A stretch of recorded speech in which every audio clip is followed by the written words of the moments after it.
नमस्कार, मी नितीन मोरे मराठी धमालमध्ये तुमच्या सगळ्यांचं स्वागत करतोय. नुकतीच एक सोशल मीडियावर हवा होते. सोशल मीडियावर झटपट बोलण्यापेक्षा एका विदिन सेकंदमध्ये अशी एक बातमी पसरते आणि ती बातमी म्हणजे भरत जाधव यांची निर्मिती असलेली. त्यांनी त्यातल्या त्यात एवढ्या वर्षानंतर भरत जाधव एका खूप अशा गंभीर आणि सिरियस भूमिकेमध्ये आपल्याला बघायला मिळणार आहेत. आणि यामागची पूर्ण तयारी बोलण्यापेक्षा मित्र बोलून की यामागचं महत्त्वाचं कारण म्हणजे अस्तित्व नावाचं खूप सुंदर असं नाटक येत आहे आणि त्याच नाटकाचा दिग्दर्शक स्वप्नील माझ्यासोबत आहे. स्वप्नील कसं असतो? छान. तू कसं आहेस? मी सुद्धा मस्त. स्वप्नील, काय सांगशील भरत जाधवला जेव्हापर्यंत आम्ही बघितलं, म्हणजे लहानापासून आम्ही त्यांना बघत आलो आहे, फक्त आणि फक्त विनोदी भूमिका असतील किंबहुना हसवण्याच्या वगैरे त्याच भूमिका, पण आता अधंतरीनंतर एवढ्या वर्षानंतर अस्तित्वामध्ये तुझ्या नाटकामध्ये सिरियस भूमिका, कसं एकंदर समीकरण जुळून आलं? मला भरत सरांकडे म्हणजे ॲज अ प्रोड्युसर म्हणून मी भरत सरांना ॲप्रोच झालो पहिल्यांदा तर. आणि ते शक्य झालं चिन्मयीताईमुळे. चिन्मयीताई आणि माझी अजून एक मैत्रीण आहे मृणालिनी जावळे, ह्यांच्यामुळे ते शक्य झालं.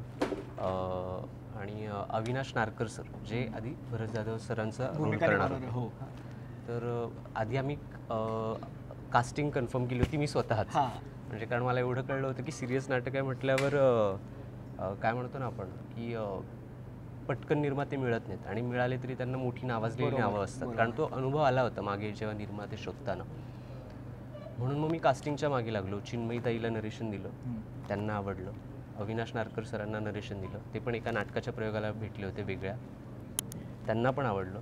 कास्टिंग कन्फर्म झाली आणि मग प्रोड्युसर शोधताना मग भरत सरांकडे ॲप्रोच व्हायचं आमचं ठरलं. चिन्मयीताईने कॉन्टॅक्ट केला, मग माझ्या त्या मैत्रिणीने कॉन्टॅक्ट केला जी भरत सरांच्या कॉन्टॅक्टमध्येच होती.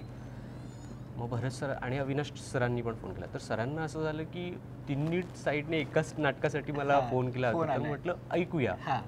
आणि मग नाटक ऐकायचं ह्या हिशोबाने मग सर असा प्लॅन झाला की इथेच दीनानाथच्याच वाचनालयात आम्ही भेटलो.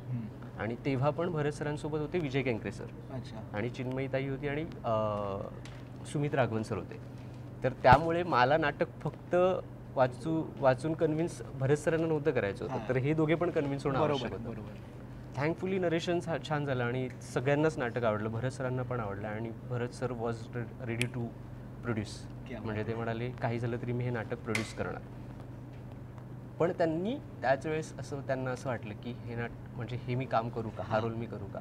पण अविनाश सरांचा आम्ही विचार केला होता. सो ही वॉज लाईक की हां, करू देत अविनाशला, मी प्रोड्यूस करतो काही झालं तरी. पण इव्हेंच्युअली असं झालं की अविनाश सर स्वतः 2 मालिकांच्या शूटमध्ये इतके बिझी झाले की त्यांना वेळ काढणं शक्य होणार नव्हतं. मग आम्ही असं ठरवलं की मग आता काय करायचं. मग तेव्हा परत प्रश्न पडला काय करायचं. मग मीच भरत सरांना म्हणालो, सर तुम्हीच करा. आणि भरत सरांची इच्छा होतीच, तर मग आणि मग त्या गोष्टी जुळल्या. म्हणजे असं म्हणतात ना की ज्या गोष्टीला शिद्दतने आपण मागायचा विचार करतो तसं झालं. म्हणजे भरत जाधव सरांचं होतंच की बाबा मला करायचं आहे रे स्वप्नील. बरं, सरांचा एक इंटरव्ह्यू वाचला मी, ज्याच्यामध्ये बोललेत की मी कोणत्याच व्यक्तीला वयोच्या बोलतात ना की त्या कॅटेगरीमध्ये बघत ना, मी फक्त त्याच्याकडे कलेने बघतो. असं असतं ना की जेव्हा आपण आपल्यापेक्षा सिनियर व्यक्तींसोबत काम करतो थोडंफार प्रमाणामध्ये दडपण असतं. त्यातल्या त्यात निर्माता सुद्धा तोच आहे आपल्या नाटकाचा. असं कधी झालं आहे का बॅरियर वगैरे असं किंवा सरांचं? झालं सुरुवातीला. म्हणजे निर्माता म्हणून ते इतके जागरूक आहेत, इतके अलर्ट आहेत प्रत्येक गोष्टीला घेऊन.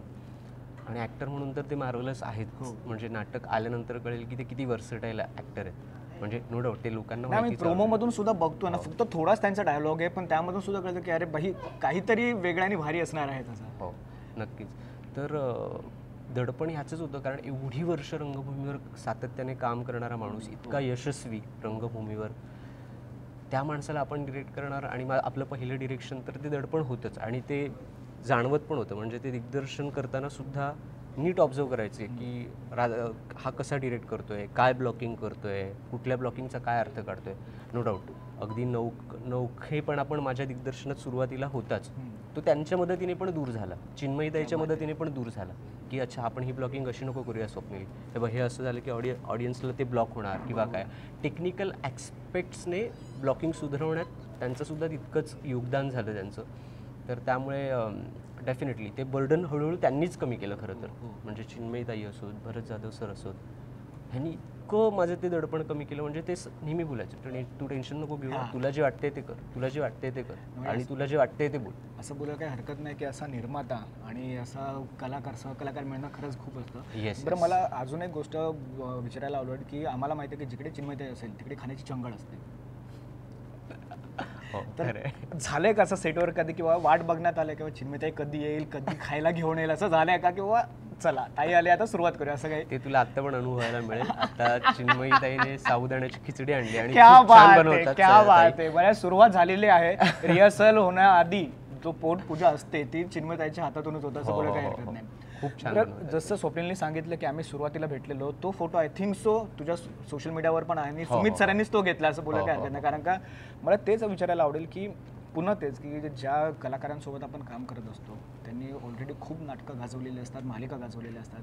दडपण जसं तू बोललास तसंच चिन्मयताईबद्दल असं कधी झालेलं का किंवा कारण का ती जिथे असेल तिकडे मजा माहोल असं पॉझिटिव्ह एनर्जी असते, पण तिच्यासोबत काम करताना किंवा तिला असं कोणत्या गोष्टी नरेशन देताना वगैरे थोडंफार झाले?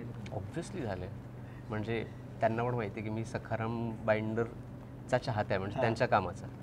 सो ते इम्प्रेशन तर होतंच. नरेशन देताना ते दडपण होतं, पण नरेशन जेव्हा झालं चिन्मयीताईच्याच घरी तेव्हा ताईंना खूप आवडलं नाटक आणि ते म्हणाले, त्यामुळे त्या अशा पण होत्या, तुला नक्की वाटते मी हा रोल करणार? म्हटलं हो. अँड म्हटलं ठीक आहे. आणि लिटरली त्यांनी सांगितलं की हे नाटक तू कधी पण आण, मी असणार. क्या बात. आणि जेव्हा आपलं कन्फर्म होईल ना त्याच्यानंतरचे 2 महिने मी तुलाच देणार, मी माझी कुठलीच नवीन कामं घेणार नाही. तर त्यांनी मला तर ते इतकं इझीनेस आणलं आणि रिहर्सल प्रोसेसमध्ये सुद्धा त्या इतक्या मोकळेपणाने अगदी मैत्रिणीप्रमाणे वागतात. तर त्यामुळे ह्या मोठ्या ही कलावंत मोठी काय आहेत ना हे त्यांच्या वागण्यातनं कळतं की अगदी नम्रपणा, अगदी मैत्रीपूर्ण स्वभाव दोघांचे, भरत सर, चिन्मयीताई. सो दडपण त्यांनीच कमी केलं. खरंच खूप भारी वाटते. बरं, अजून एक गोष्ट तुला म्हणजे मला नव्याने कळाली की हास्यचित्रेचं काही स्किट हे तुझ्या लेखनातून गेले. जेव्हा आपण हास्यचित्रेचे स्किट लिहित असतो किंबहुना आपण जेव्हा एखादं नाटक दिग्दर्शित करत असतो, पण त्याच्यातले असे काही सीन असतात जे आपल्या हाताखालून सुद्धा, दिग्दर्शकाच्या हाताखालून सुद्धा गेलेले असतात. किती फरक जाणवतो स्किटचं पूर्ण लेखन आणि या सगळ्या मोठ्या गोष्टीसाठी झाले? खूप फरक जाणवतो. हास्यचित्राचा अनुभव तर नो डाऊट सॉलिडच आहे. त्यामागचं कारण सगळ्यात महत्त्वाचं म्हणजे सचिन मोटे सर आणि सचिन गोस्वामी सर. म्हणजे ती एक कार्यशाळाच असते पूर्णपणे. हो.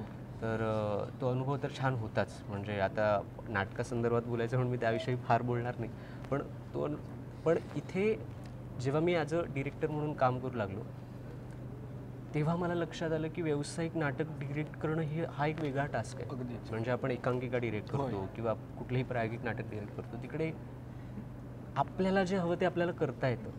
इथे असं नाही की इथे नाही करता येत, पण इथे प्रत्येक गोष्टीचा विचार करावा लागतो. तेवढीच महत्त्वाची. प्रेक्षकांच्या पॉईंट ऑफ व्ह्यूने, आर्थिकदृष्ट्या सगळ्याच बाजूने विचार करावा लागतो.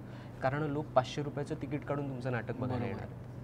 तिकडे आपण जेव्हा स्पर्धा करतो किंवा तिकडे हौशी लोक असतात, तर आपल्याला हवं ते आपण प्रेझेंट करू शकतो आणि लोक बघतात.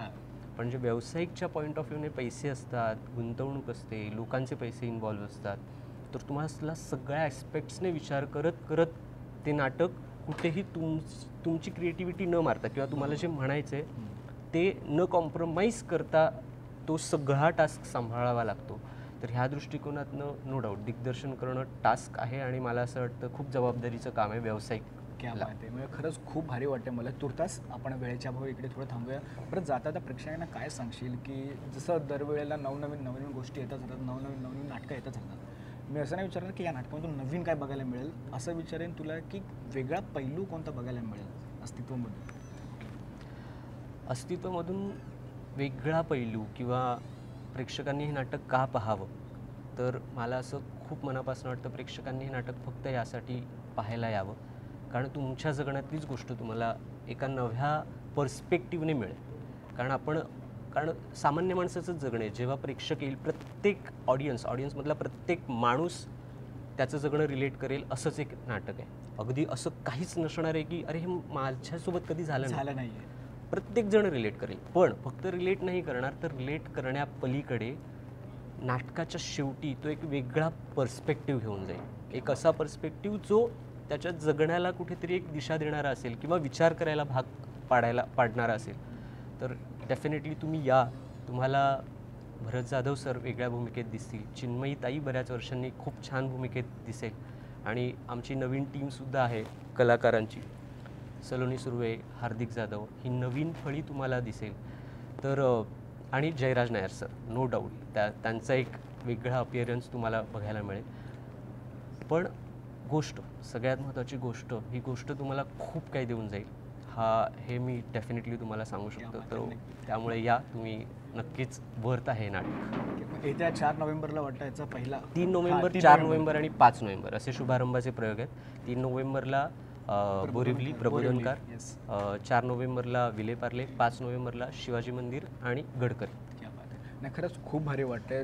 पुढे सुद्धा आपण असंच भेटतो. तोपर्यंत धन्यवाद. थँक्यू. खूप सुंदर नाटक आमच्यासाठी घेऊन आल्याबद्दल आणि all the very best. Thank you.